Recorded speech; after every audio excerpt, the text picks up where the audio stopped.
오늘 예배에 참여하시는 분들 주님의 이름으로 환영하고 주의 은혜가 넘쳐나게 되시기를 바랍니다. 지난주에 이어서 이제 복음에 대해서 또 설명을 합니다. 잘 들으시기를 바랍니다. 오늘은 은혜의 복음. 복음은 은혜입니다. 하나님이 주신 선물이에요. 여러분, 우리나라의 가장 높은 빌딩이 과거에는 3.1빌딩이었죠. 31층. 그래서 서울에 3.1빌딩 구경하러 가자. 시골에서 왔는데 3.1빌딩이 어딥니까? 저긴데 당신 얼마큼 몇 층까지 봤습니까? 그분이 딱 보니까 한 10층까지 본 것 같아요. 한 층 보는데 100원입니다. 그랬더니 나 5층까지밖에 안 봤습니다. 그랬던 농담이 있어요. 근데 그 다음에 이제 높이 세워진 빌딩이 63빌딩입니다. 63층. 과거에 최순영 회장님이 기도하는 모습으로 기도하면서 그 빌딩을 건축을 했습니다. 근데 지금은 그거 가지고는 안 돼요. 롯데 월드타워가 몇 층인가 하면 여러분 그림에 보시면 126층, 높이가 555m, 세계적으로 가장 높은 타워는 1000m예요. 1000m. 우리나라 이 롯데타워가 한 10몇 위쯤 됩니다. 그 주변에는 아파트들이 굉장히 많이 있어요. 근데 저 주변에 있는 아파트들이 얼마인가 하면 보통 10몇 억씩 하고 많은 건 20억, 30억도 하고 그런다 그래요. 그런데 저기 롯데 월드타워 안에 42층에 펜트하우스가 있다 그래요. 평수가 몇 평인가 하면 216평. 공용 면적을 빼면 한 145평 정도 된다고 하는데 그 가격이 얼마인가 하면요. 208억 7천만 원입니다. 208억 7천만 원. 근데 그 방송에 나온 걸 보니까 그 안방에서 이렇게 침대에 누워서 보니까 한강이 쫙 내려다 보여요. 비쌀만 하죠? 그 208억 7천만 원짜리인데 뭐 의리의리하고 그런데 하여튼 다 보입니다. 그 안에 안방 바로 옆에 욕실이 있고요. 그런데 우리 집에도 있고 다 있잖아요. 유리로 돼 있고 굉장히 의리의리한데 황금으로 돼 있지는 않더라고요. 208억짜리다. 그런데 이렇게 사는 사람들이 그 지하에 내려가 보니까 차들이 전부 우리가 이름도 알 수 없는 그 외국 차들, 벤틀리니 이런 차들, 몇억 원씩 하는 차들이 쫙 거기 서 있는데 보통 그런 차들도 한두 대가 아니고 한 사람이 몇 대씩 가지고 있다 그러고 이 펜트하우스 208억 7천만 원짜리도 본가가 따로 있대요. 여기는 가끔 와서 쉬는 곳이고 세컨하우스고 본가가 따로 있다 그래요. 자, 이런 이야기를 하면 서민들은 상대적 박탈감을 느낄 수밖에 없습니다. 도대체 그 사람들은 그렇게 좋은 집에서 사는데 누구 때문에 이렇게 좋은 집에서 살까? 본인이 돈이 있어서도 그렇지만 부모님으로부터 상속받아서 그 은혜로 부모님의 은혜로 그렇게 좋은 것을 누릴 수도 있겠구나 이런 생각을 합니다. 근데 제가 왜 처음부터 이렇게 롯데 월드타워 이야기를 하는가 하면 여러분 하나님의 은혜를 어떻게 설명할까 하다가 제가 이것을 생각한 겁니다. 여러분 31층짜리 3.1빌딩을 볼 때에는 그보다 높은 빌딩이 없는 줄 알았는데 63빌딩이 생겼어요. 그보다 높은 것이 없는 줄 알았는데 126층짜리 555m의 롯데 월드타워가 또 생겼습니다. 우리 사람의 지식과 지혜로 짐작도 못할 곳이 있습니다. 여러분을 위해서 하나님이 예비하신 엄청난 처소가 있습니다. 이렇게 우리가 짐작도 못하는 이런 건물들이 생기는데 천국은 그야말로 우리가 전혀 짐작도 못하는 것입니다. 그런데 중요한 것은 이 땅의 것으로는 값을 매길 수 없는 것이 천국의 여러분의 처소란 말입니다.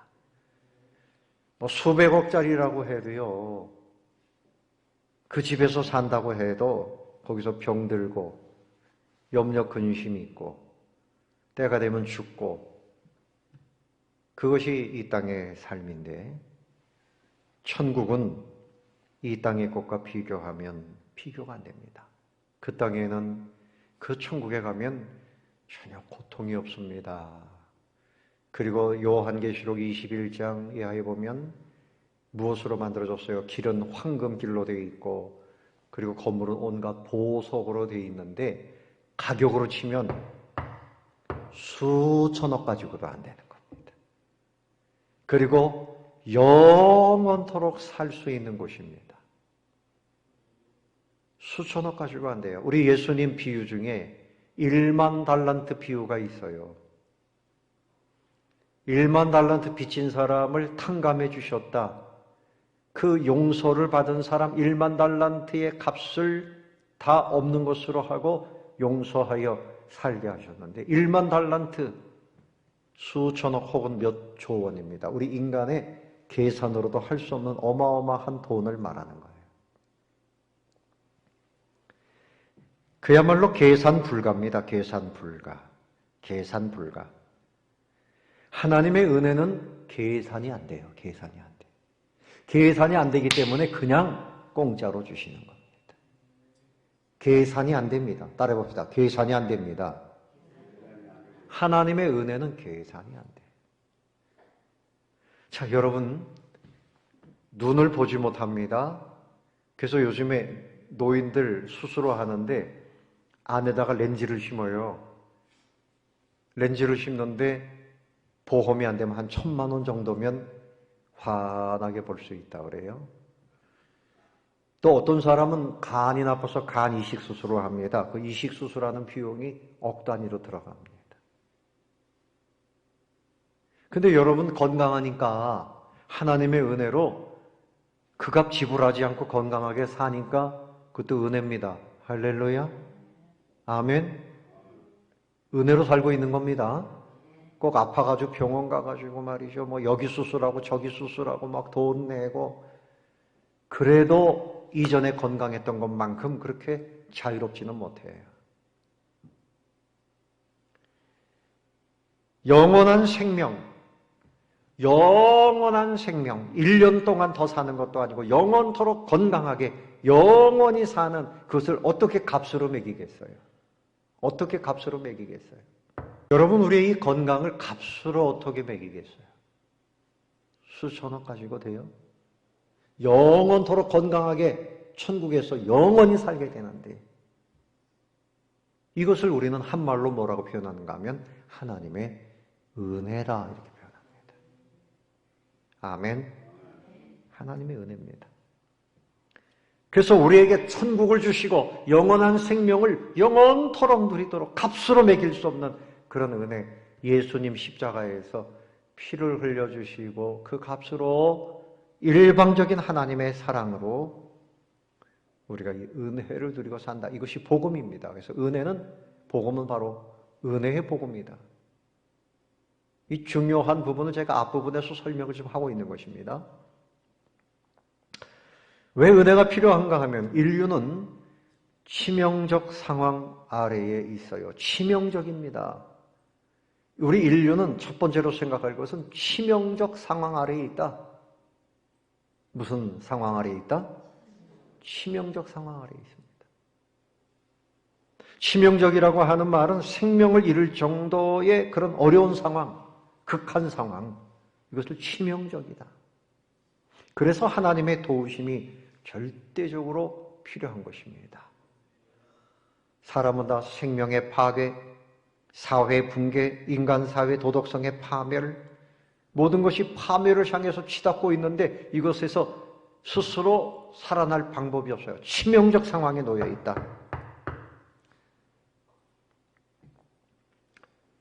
그래서 우리가 피할 수 있는 방법이 없어요. 과거에 여러분 천연두라고 하는 거 아시죠? 전 세계에 천연두로 그때 한꺼번에 죽은 사람이 한 5억 명 된다 그러고, 그래서 천연두가 극복된 것이 1980년대에 이르렀습니다. 또 스페인 독감이 돌 때 2,500만 명에서 3,000만 명이 그 독감으로 죽었다 그래요. 요즘에는 코로나19로 인해 가지고 어찌할 바를 모르고 그러고 있지 않습니까? 지식인이든지 경제인이든지 교육자든지 예술인이든지 권세가든지 어린이 젊은이 행복하다 불행하다 성공했다 또 실패했다 모든 사람 다 동원해도 이 치명적 상황에서 벗어날 사람이 없어. 예외가 없어요. 다 그 앞에서 절절절절 매고 있는 것입니다. 21세기 과학이 첨단이라고 말하지만 지금도 경제 위기, 정치적 위기, 도덕적 위기, 안보적 위기, 질병의 위기, 이것을 극복할 방법이 없어요. 그런데 가장 큰 치명적 문제는 뭘까요? 가장 큰 치명적 문제는 죄입니다. 죄로 인한 사망의 문제입니다. 죄 없는 사람이 없잖아요. 모든 사람이 죄를 범하였음에 하나님의 영광에 이르지 못하더니 오늘 23절 말씀에 그렇게 분명하게 말씀하고 있어요. 그리고 히브리서 9장 27절에 사람이 한 번 죽는 것은 사람에게 정해진 것이요 그 후에는 뭐가 있다고요? 심판이 있으리니 언제 죽을지 몰라요. 금요일날 우리 교회 최재숙 집사님이 중환자실에 들어가셨습니다. 그리고 연락이 왔는데 오후 4시 30분에 하나님의 부르심을 받았어요. 69세의 나이로 그렇게 하나님의 부르심을 받았어요. 그분을 만난 지 한 몇 개월 안 돼요. 우리 교회 등록한 지 얼마 안 돼요. 아픔은 줄 몰랐어요. 건강해 보였습니다. 그렇게 아픈 중에도 그의 장사를 계속하고 활동을 하시는 분이에요. 그런데 갑자기 하나님이 때가 되니까 부르셨어요. 그분뿐입니까? 요즘에는 코로나 때문에 백신 주사 맞고 20대 젊은이들이 갑자기 죽기도 하고, 죽음은 모든 사람에게 다 옵니다. 계속해서 가까이 다가오고 있습니다. 본인이 인식하든지 못하든지 느끼든지 느끼지 못하든지 나는 아니라고 암만 그래도 때가 되면 다 찾아옵니다. 모든 사람이 다 과거의 역사적 인물로 다 지나가고 마는 거예요. 이 죽음이라고 하는 것은 죄악 때문에 우리에게 주어진 것입니다. 누구도 피할 수 없는 치명적인 거지요. 정해졌다 그랬어요. 한 번 죽는 것은 사람에게 정해진 것이요. 하나님이 예약하셨다는 겁니다. 하나님이 다 정하셨어요. 때가 되면 하나님이 부르시는 겁니다. 죽음은 모든 인류의 공공의 적입니다. 누구도 어떤 방법을 다 동원해도 극복할 수 없는 가장 치명적인 겁니다.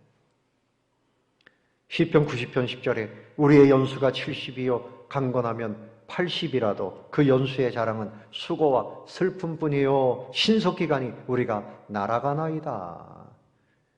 모세 할아버지가 그렇게 이야기했어요. 우리 인생이 연수가 70이다. 강건하면 80이지만 돌아보면 다 우리가 자랑할 것은 수고와 슬픔뿐이다. 신속히 날아간다. 그렇지 않습니까? 여러분에게도 다 찾아오고 있습니다. 인정해야 돼요. 예비해야 됩니다. 그래서 죽음이라고 하는 목표 지점을 가면서 나타나는 증상은 고통이에요. 두려움이 있어요. 근심이 있어요. 또 질병이 찾아와요. 고통이 있습니다. 결국은 죽음을 향해서 가요. 시편 92편 7절에 우리 인생이 얼마나 무상한가에 대해서 말씀합니다.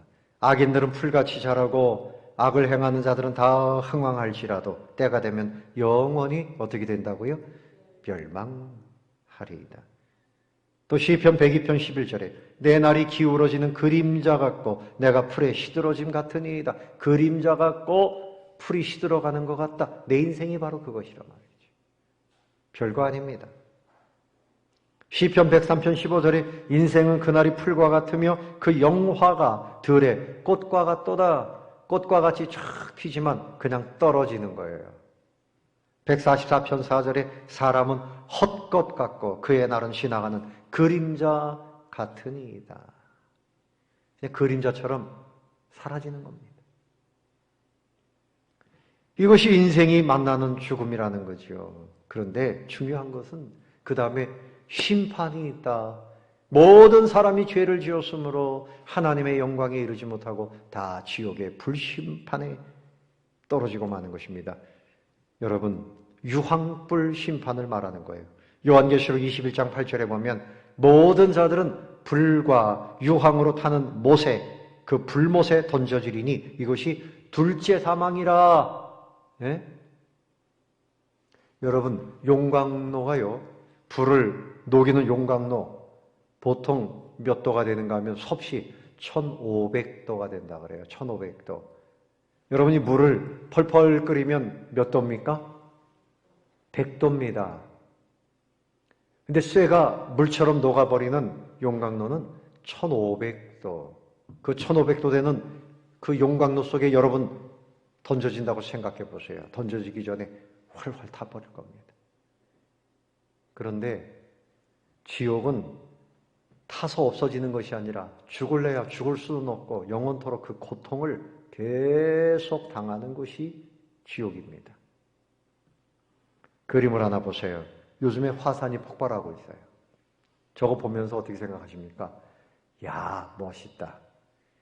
사람들이 불이 나면 누구는 죽겠다고 하는데 불구경 가자 하고 불구경합니다.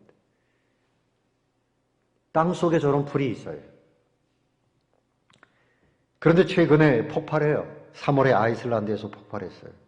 화산재가 6,000m까지 올라가요. 그리고 저 용암이 그 마을을 다 덮칩니다. 다 마을을 덮쳐요. 이번에 라팔마라고 하는 섬에서 용암이 막 분출돼가지고 마을을 다 덮쳐버렸어요. 근데 참 재미있는 것은 사람들이 얼마나 어리석은가 하면요. 다음 그림을 보세요. 용암을 관광을 합니다. 돈을 내고 수천 명씩. 그래서 야, 저 가까이에 가서 저 용암을 좀 보자. 구경을 합니다. 저기서 다시 폭발하면 큰일 나는 거죠. 그리고 거기 가서 소세지를 구워 먹어요. 소세지를 구워 먹으면서 하는 말이 뭔가 하면 우리나라에는 왜 이런 게 없을까? 이렇게 말을 한답니다. 우리나라에도 이런 거 있으면 와서 소세지 구워 먹을 텐데 말이죠. 네? 사람은 우매해요. 하나님의 심판, 유황불이 있다고 말씀하지만 그것에 대한 두려움을 갖기보다는 저기서도 뭔가 쾌락을 찾으려고 그래요. 우매합니다. 나에게 찾아오는 죽음에 대해서, 나에게 정해진 죽음에 대해서 심각한 생각을 하지 못하고 살아요. 모든 인생은 죄악과 사망의 치명적인 상황에 놓여 있다. 이 사실을 여러분 인식하시기를 바랍니다. 여러분 죄와 사망의 치명적 상태에 있음을 알아야 돼요. 나에게도 죽음이 찾아오고 있다. 심판이 찾아오고 있다. 피할 길이 없어요. 근데 오늘 제가 말씀드리고 싶은 것은 그런데 이런 중에 하나님은 믿는 자들을 구별하시고 은혜를 부어주신다는 거예요. 두 번째로 생각할 것은 하나님의 은혜가 우리를 살게 합니다. 무엇이 우리를 살게 해요? 하나님의 은혜가 살게 합니다. 여러분, 은혜는 우리 기독교만이 가지고 있는 단어예요. 최고의 단어입니다. 불교에서는 고행을 말하고, 힌두교는 업보를 말하고, 유대교에서는 율법을 지켜야 산다고 말하고, 이슬람교에서도 법전을 말하지만 자기들이 노력해가지고 이 치명적 상황에서 벗어날 것이라고요? 착각이지요. 오직 하나님의 은혜로 살 수 있는 겁니다. 값으로 우리가 어떤 값을 매길 수가 없어요. 어떤 노력을 해도 안 돼요. 값으로 안 되니까 하나님이 거저 주신 거예요. 이것이 은혜입니다. 그래서 이 무조건적인 은혜를 말하는 것은 우리 기독교밖에는 없어요. 복음밖에는 없습니다. 예수님께서 은혜에 대해서 자주 말씀하셨죠. 선인에게나 악인에게나 고루 비치는 햇빛 그림을 보여주세요. 예수 안 믿는 사람도 햇빛, 바람, 비 이런 은혜를 다 누리죠. 일반 은총이죠. 꽃과 열매, 채소 다 누립니다. 일반 은총이에요. 일반 은총입니다. 그러나 특별 은총이 필요해요. 이것은 구원의 은총을 말하는 것입니다. 우리 예수님께서 한 마리 잃어버린 양을 찾으시고 잃어버린 동전 한 입을 찾으시고 집 나간 탕자가 돌아오는 때 다음 그림 보여주세요. 환영하고 용서하시고 이것이 뭡니까? 구원의 은총을 말하는 거예요. 구원의 은총. 택하신 백성을 찾으시고 이 사람들에게 이 지옥에 떨어지지 않도록 영원한 천국에서 복락을 누리도록 여러분 설교 들을 때 설교에 집중하세요. 설교에 집중하세요. 이 중요한 말씀이에요. 여러분 지옥 가느냐 천국 가느냐 이 중요한 말씀이에요. 잘 들어야 됩니다. 그래서 주님은 잔치해온 세리나 잡배나 창녀나 주님께 찾아온 사람들을 환영해 주셨어요. 용서하셨습니다. 건강한 자가 아니라 병든 자, 의인이 아니라 불의한 자를 위해서 왔다. 그렇게 말씀을 하셨습니다. 여러분들이 구원받은 것은 여러분들이 의롭기 때문에 구원받은 것이 아니라 주님의 은혜로 구원받은 것입니다. 여러분들이 뭐 착하고 똑똑해서요? 아니에요. 필립 야니시라고 하는 분이 이런 말을 했어요. 은혜는 최고의 단어는 은혜라 그랬어요. 이분이 친구에게 들은 이야기를 하나 소개했습니다. 창녀 하나가 찾아와서는 내가 이런 못된 짓을 하는 것은 마약을 사서 먹어야 되기 때문에 어쩔 수가 없다. 이런 이야기를 하더랍니다. 그래서 그 친구가 하는 말이 당신 교회에 가서 도움을 받아볼 생각은 안 해봤냐? 이렇게 물어봤더니 그 창녀가 얼굴을 훑어보면서 하는 말이 교회요? 거긴 뭐 하러 갑니까? 그렇지 않아도 비참해 죽겠는데 내가 그 사람들 때문에 비난받고 더 비참해질 거리요? 그렇게 말을 하더라는 것입니다. 이때 이제 예수님께서 창녀들을 어떻게 대하셨는가 이제 생각을 한 거지요. 이 사람들은 그 창녀들은 자신들이 비참해질수록 예수님 가까이 다가온 거예요. 그래서 살 수 있었던 겁니다. 주님 앞으로 다가와야 은혜를 받는 거지요. 그들은 피해서 달아나지 않았어요. 예수님을 피난처로 삼아서 은혜를 입은 것입니다. 은혜는 최고의 단어입니다. 은혜는 무슨 단어예요? 최고의 단어입니다. 여러분 물 한 방울 속에 태양의 모습이 거기서 담겨져 있어요. 마치 복음의 진수가 은혜 속에 담겨져 있는 것입니다. 세상 사람들은 은혜에 목말라 있어요. 본인은 모르지만 은혜 없이는 살 수가 없어요. 거든 맥도날드는 이런 말을 했습니다. 웬만한 일에는 세상도 교회 못지않거나 교회보다 낫지만 그러나 세상이 못하는 일이 있다. 세상은 은혜를 베풀 수 없다. 은혜는 오직 교회에서 복음을 통해서만 나타난다. 교회 밖에는 은혜 찾을 곳이 어디에 있겠는가? 그래서 여러분들이 교회에 와서 하나님의 은혜를 깨달아야 돼요. 은혜를 깨달아야 돼요. 금요일에 돌아가신 최재숙 집사님이 오랜 동안 교회를 등지고 그 믿음이 분명하지가 않았는데 우리 교회에 와서 주님의 은혜를 발견했어요. 그래서 이렇게 몸이 아픈 가운데서도 유튜브를 통하여 설교를 계속 듣고 감사한 마음으로 하나님께 기도하고 있습니다. 찬양합니다. 돌아가시기 바로 전전날까지도 유튜브를 보시면서 은혜를 사모하시고 천국을 사모하시고 그렇게 준비된 모습으로 하나님의 부르심을 받은 겁니다. 여러분도 이 은혜를 깨닫게 되시기를 바랍니다. 은혜를 깨달아야 돼요. 필립 얀시의 놀라운 은혜에 대한 또 하나의 이야기가 있어요. 만찬입니다. 은혜는 만찬이에요. 노르웨이의 한 가난한 동네 어촌인데 거기 사람들이 그저 어렵게 살아요. 가난하게 살아요. 그런데 비가 억수로 쏟아지는 날 한 여자가 목사님 집 앞에 쓰러져 있었습니다. 이 여자 이름은 바베트라는 사람인데 이 사람도 프랑스 내전 전쟁통에 남편과 아들을 잃고 그렇게 피신하고 살다가 그렇게 연약한 모습으로 그 집에 떨어지게 됐어요. 그 앞에 쓰러졌는데 이제 그 집은 목사님의 집이었어요. 그래서 이분을 거두었고 이분이 예배를 섬기고 이제 같이 사는데 어느 날 이 사람이 프랑스에서 거액의 복권에 당첨이 되는 겁니다. 그래가지고 그 돈을 가지고 와서 그 가난한 마을 사람들을 다 모아가지고 평생 보지도 못한 프랑스 요리를 잔뜩 준비해가지고 이 사람들에게 먹이는 겁니다. 그야말로 평생에 한 번 볼 수 있을까 한 그런 만찬을 베풀어 준 거예요. 사람들이 눈이 휘둥그레지고 이걸 우리가 먹어도 되는가? 우리가 이 음식을 먹을 자격이 있는가? 막 이런 자세로 그냥 놀란 표정으로 앉아 있는데 이때 한 사람이 말을 합니다.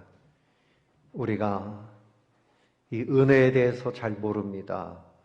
은혜에 대한 눈이 열리는 순간 그 은혜의 무한함을 깨닫고 누릴 수 있는 것입니다. 그런 이야기를 하는 거예요. 오늘 이 만찬은 은혜입니다. 우리가 거저 받아 누리는 은혜입니다. 바로 이 이야기를 하는 것입니다. 하나님의 은혜는 깨닫는 사람이 누릴 수 있습니다. 하나님의 은혜는 믿음으로 누리면 되는 것입니다. 그리고 감사함으로 누리면 되는 것입니다. 아멘. 누리면 돼요. 값없이 누리는 것이 은혜예요. 자, 24절 읽어봅시다. 그리스도 예수 안에 있는 속량으로 말미암아 하나님의 은혜로 값없이 의롭다 하심을 얻은 자 되었느니라. 자, 우리 예수님 속량의 은혜, 십자가의 은혜입니다.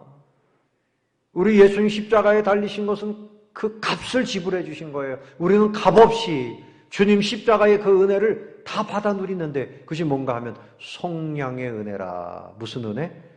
속량의 은혜. 속량이 뭐예요? 종살이 하는 사람이 당신 이제 종이 아닙니다 하고 속전을 내면 이제 자유인이 돼서 살 수 있는 거예요. 죄에 묶여있던 우리 인생들이 예수님 은 30에 팔려가셨잖아요. 우리 예수님께서 십자가에서 속량의 제물이 되어주셨단 말이죠. 예수님이 값을 다 지불하신 거예요. 그 피값을 지불하신 거예요. 그래서 우리는 예수님 때문에 이제는 자격이 없었지만 자유케 되어지고 히브리서 9장 22절에 피 흘림이 없은즉 사함이 없느니라. 우리 예수님의 피값으로 우리는 자유케 된 겁니다. 예수님의 피값은 최고의 값입니다. 하나님의 아들이신 예수님이 나 대신에 피를 흘리시고 십자가에서 죽어주셨는데 그것만큼 큰 값이 어디에 있어요? 우리를 천국에서 영원히 살도록 하기 위해서 예수님이 피값을 흘려주셨다. 값으로 매길 수 없는 거죠. 값으로 매길 수 없는 거예요. 또 그 다음에 히브리서 9장 28절에 이와 같이 그리스도도 많은 사람의 죄를 담당하시려고 단번에 들이심 받으셨다. 그러니까 한 번에 우리의 모든 죄값을 다 지불하시고 영원토록 값을 지불하셨다. 그러므로 우리의 죄값을 우리가 대신 지불할 이유가 더 이상 있어요, 없어요? 있어요, 없어요? 없습니다. 영원히 한 번에 값을 다 지불하셨다. 완불. 빚이 더 이상 없어요. 완불입니다. 완불. 천국에 갈 수 있는 값을 매기라 8천억이다. 그러면 그것을 주님이 완전히 다 지불하셨다. 이것이 속량의 은혜입니다. 그래서 우리 예수님이 하나님이 우리에게 자유를 주시고 천국에서 영원히 살 수 있도록 이런 은혜를 주셨는데 다르게 표현하면 용서의 은혜입니다. 용서의 은혜. 무슨 은혜? 용서의 은혜입니다. 그 값은 다른 거 아니에요. 용서를 위한 값이에요. 용서를 위한 값입니다. 우리가 죄를 다 지었지만 하나님이 예수님께 피를 통해서 값을 받으시고 우리는 그냥 용서해 주신 거예요. 한 가문에 얽힌 그 원망에 대한 이야기를 하겠습니다. 데이지라고 하는 사람은 1898년도 시카고의 한 노동자 가정에서 8째로 태어났다 그래요. 아버지는 못된 주정뱅이입니다. 과거에 어릴 때 아기 남동생, 여동생 방바닥 저쪽으로 막 냅다 발로 차버리고 어머니를 늘 구타하고 술에 빠져 있고 그래서 이 가족들이 아버지를 원망했어요. 아버지를 용서하지 않았어요. 근데 어머니도 아버지를 용서하지 못하니까 자녀들을 볼 때마다 크게 나가는 겁니다. 자녀들이 뭐 잘못하고 있으면 입 닥쳐. 이 어머니가 하는 말입니다. 포악한 것이 나옵니다. 자녀들이 그 어머니에게 뭐 잘못했다고 말을 해도 잘못했다는 게 말이나 되냐? 잘못인 줄 알면 처음부터 안 했으면 될 거 아니야? 꺼져버려. 용서할 기회를 안 줍니다. 엄격하게. 그러니까 그 가정에 용서란 없는 거예요.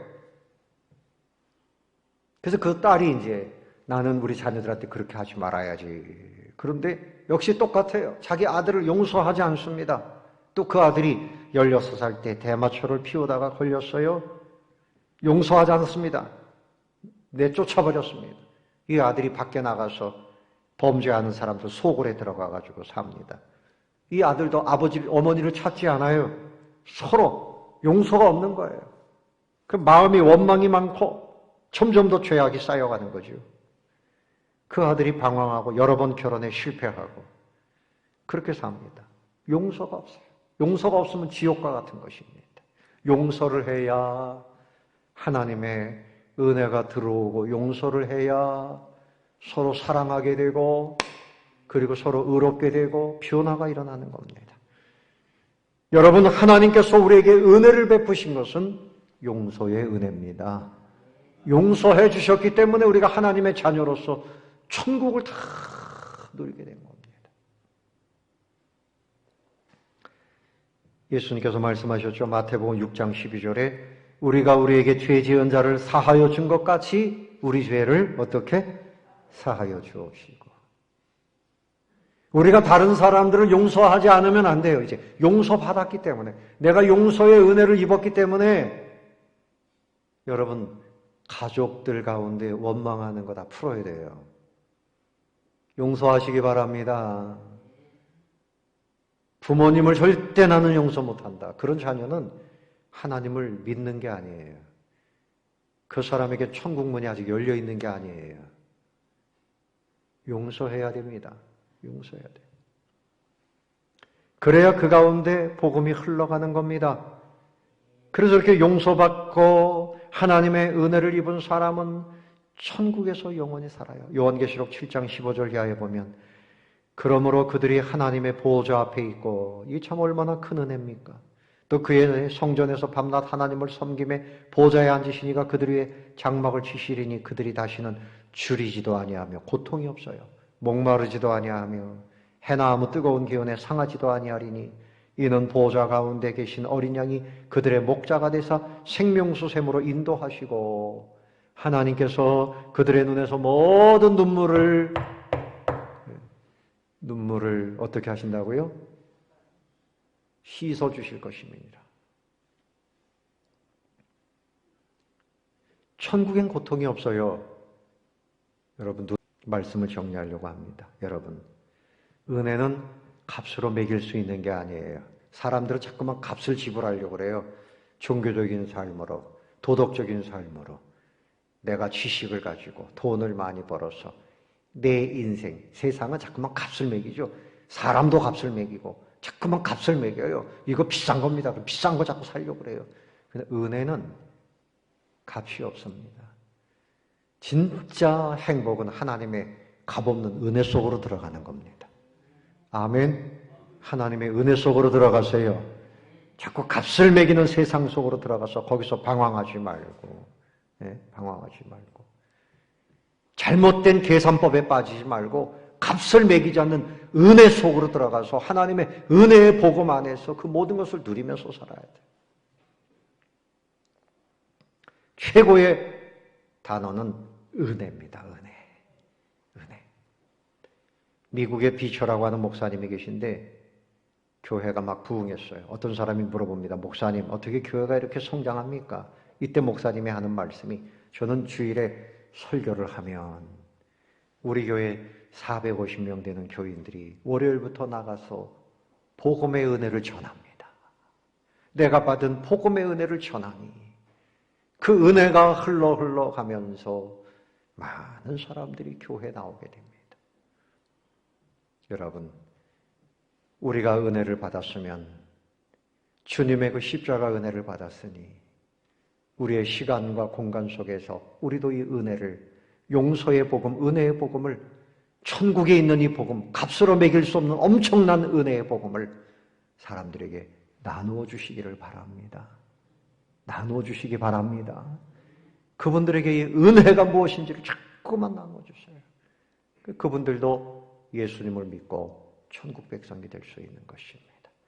여러분들이 먼저 이 은혜를 잘 깨닫고 이 땅에서 좀 우리가 어렵게 산다 할지라도 비록 208억짜리 그런 집에 살지 못해도 그 상관없어요. 그 아무것도 아닙니다. 천국은 값으로 매길 수 없는 것인데, 영원한 생명 값으로 매길 수 없는 것인데 하나님이 예수님을 통해서 여러분에게 주신 겁니다. 그 은혜를 자랑하고 감사하면서 누리면서 살게 되시기를 예수님의 이름으로 축원합니다.